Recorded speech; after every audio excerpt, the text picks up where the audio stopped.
Presiden Joko Widodo atau Jokowi kembali bercerita soal keputusannya di awal pandemi COVID-19, di mana dia memutuskan Indonesia tidak menerapkan kebijakan lockdown atau mengunci satu kawasan agar virus tak menyebar. Padahal saat itu 80% menteri di kabinet hingga DPR meminta lockdown, seperti yang diterapkan di negara lain. Saya semedi 3 hari untuk memutuskan apa ini. Apakah kita harus lockdown atau tidak? Karena betul-betul sangat tidak memiliki pengalaman semuanya mengenai ini, kata Jokowi dalam Rakornas Transisi Penanganan COVID-19 dan Pemulihan Ekonomi Nasional tahun 2023 di Jakarta, Kamis, tanggal 26 Januari tahun 2023. Semedi atau bertapa merupakan hal yang identik dengan budaya Jawa. Bukan hanya Jokowi, Presiden kedua RI, Soeharto juga pernah melakukannya.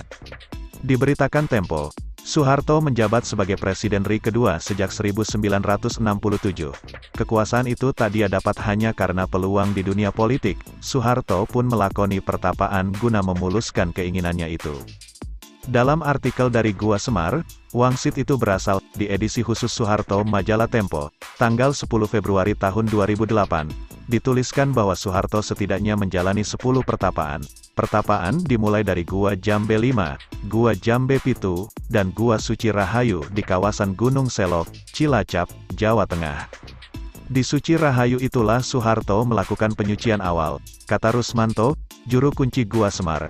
Selama melakoni semadi, Soeharto ditemani juru kunci Darmaji, yang tak lain adalah paman dari Rusmanto. Dari Gua Suci Rahayu, Soeharto bergeser ke Gunung Serandil, yang juga ada di Cilacap. Gunung di tepi pantai itu memang terkenal sebagai tempat khusus untuk ziarah.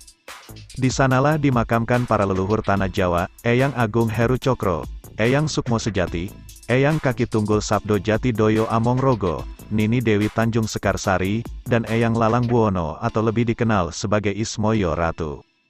Kemudian, Soeharto melanjutkan semedi di Gunung Lawu, tempat menghilangnya raga Raja Brawijaya, kata Rusmanto.